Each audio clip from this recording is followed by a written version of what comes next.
सीधी सीधी बात है। अल्लाह से जंग है, सूद का कारोबार, यहूदियों की गुलामी, मुसलमानों के खिलाफ हो जाना, कलमा गो मुसलमान के खिलाफ जंग करना, ये अल्लाह से जंग है। और रसूल से जंग ये है कि रसूल की सुन्नत को तर्क कर देना, तोड़ देना। मैंने पिछले से पिछले जुम्मा कहा था 735 और 736 नंबर हदीस सही अल बुखारी की, उसमें अल्लाह रब्बुल आलमीन ने, अल्लाह के प्यारे हबीब सल्लल्लाहु अलैहि वसल्लम ने रफ़ुल यदैन करके सिखाई। कहा था, सबने सुना था। आज में सैयदना अली अल मुर्तज़ा रज़ी अल्लाह ताला अन्हो, जिनके नाम पे पूरा मज़हब बन गया है, अहले बैत में से दामाद रसूल हैं, कोई उनकी बात को ना माने तो रसूल पे ईमान कैसे लाएगा, वो मोमिन कैसे हुआ? कभी सोचा है आपने? जो दामाद नबी की बात नहीं मानता वो नबी की बात नहीं मानता, जो खलीफा नबी की बात नहीं मानता वो नबी की बात नहीं मानता, जो सहाबी नबी की बात नहीं मानता वो नबी की नहीं मानता। सैयदना अली और मुर्तज़ा रज़ी अल्लाह अन्हु,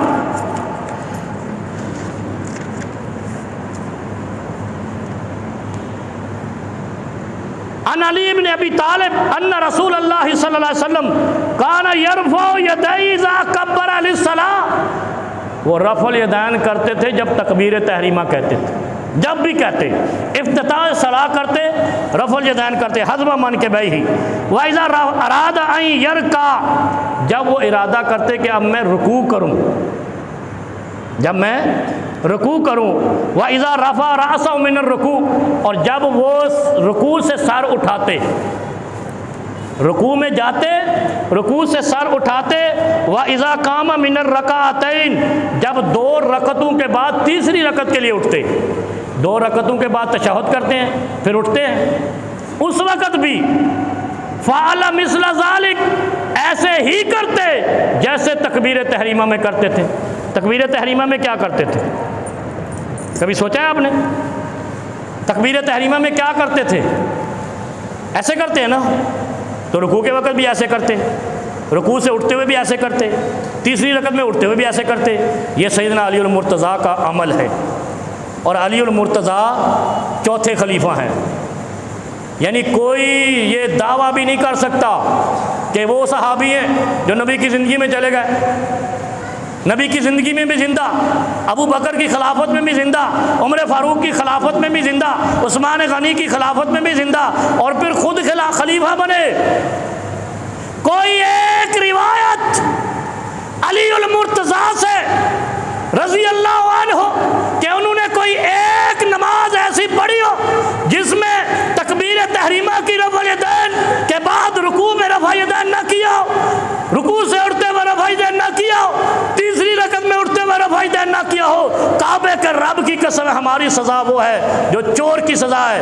और याद रखो, जिसने रसूल की सुन्नत को तोड़ा उसने रसूल से जंग की है, और जो कौमें रसूल से जंग करती हैं, इन्नमा जज़ाउल लज़ीना युहारिबून अल्लाह व रसूलहू व यसअूना फिल अर्ज़ि फसादा, वो ज़मीन पर फसाद बर्पा करती हैं इसलिए कि वो नबी की सुन्नत को नहीं मानती हैं। उन्होंने नबी की सुन्नत को तोड़ा है। चैलेंज करता हूँ, तुम करो ना करो, लेकिन एक बात ज़हन में रखो, नबी अलैहिस्सलाम ने फरमाया हर अमल पे 10 नेकियां मिलेंगी, और नबी की सुन्नत, एक सुन्नत पे 10 नेकियां हैं। ज़रा गौर करो, शुरू में तकबीर तहरीमा में कहा अल्लाह अकबर, यह कुरानी लफ्ज़ है, 10 नेकियां मिल गई। रुकू में अल्लाह अकबर कहा, 10 नेकियां मिल गई। रुकू से उठते हुए अल्लाह अकबर कहा, 10 नेकियां मिल गई। तीसरी रकत में उठते हुए अल्लाह अकबर कहा, 10 नेकियां मिल गई। कितने रफ़अल यदैन हुए? ये 4 हुए, 40 नेकियां। 2 रकत की नमाज में 50 नेकियां बनती हैं। पहली रकत में 3 बार अल्लाह अकबर पे हाथ उठाना, दूसरी रकत में 2 अल्लाह अकबर पे, एक अल्लाह अकबर, एक और समी अल्लाहु लिमन हमीदा पे हाथ उठाना। कितने हो गए? 2, 3 और 2 5। हर नेकी 10 नेकी के बराबर अजर लाएगी। कुरान कहता है, कुरान क्या कहता है?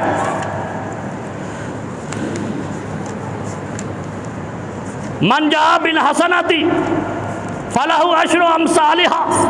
अल्लाह कुरान में कहता है, सूरतुल अनआम में कहता है कि जो एक नेकी लाएगा उसको 10 नेकियां मिलेंगी।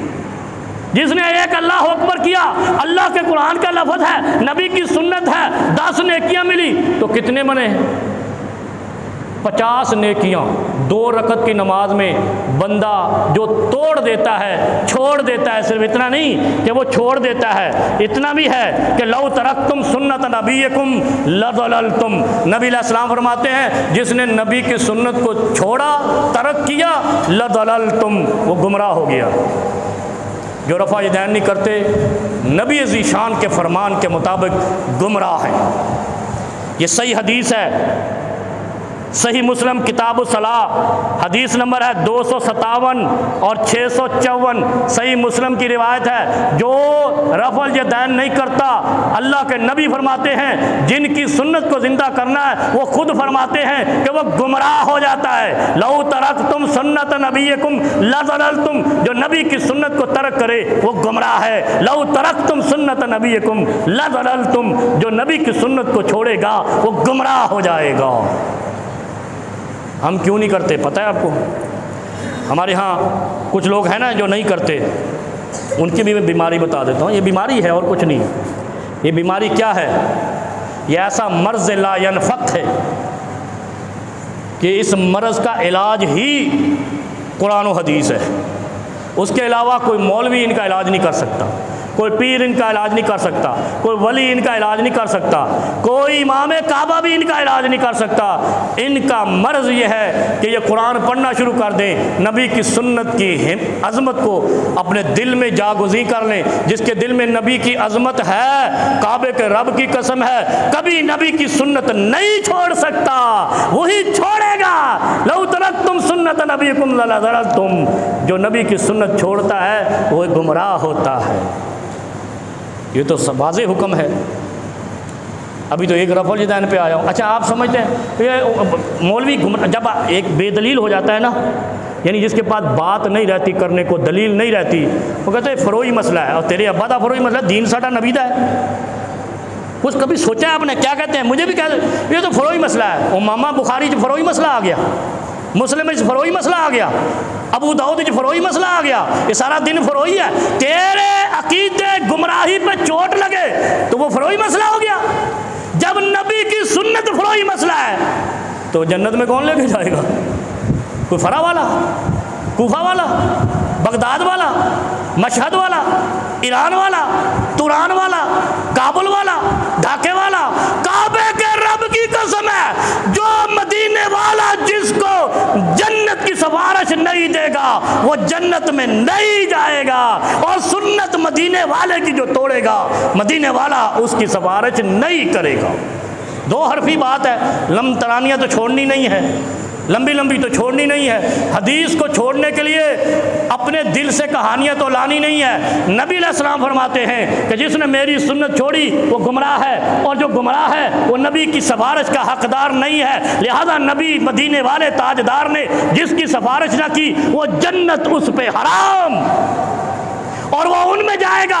इन्नमा जज़ाउल लज़ीना युहारिबून अल्लाह व रसूलहू, उसने अल्लाह और रसूल से जंग की है नबी की सुन्नत छोड़कर।